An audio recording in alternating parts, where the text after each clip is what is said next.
Ze zag er wat nerveus uit. Natuurlijk aan het eind, ja, ik heb veel kansen nodig. Ik was wat nerveus.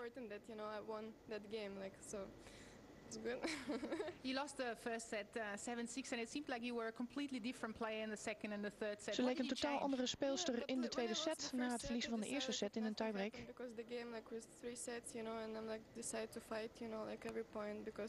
Ja, speelde punt voor punt, ik bleef ervoor vechten. De laatste 2 keer heb ik van haar verloren. Ik wilde erg graag van haar winnen. It's the first time in your career that you make it into the fourth round of a Eerste Grand Slam keer dat ze de tournament. 4e ronde haalt in een Grand Slam. What a relief is it? En dat moet een opluchting zijn. Ja, altijd derde ronde was het voorbij.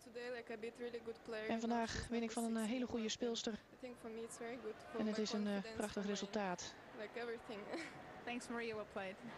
En dat was Barbara Schett dus in gesprek met Kirilenko.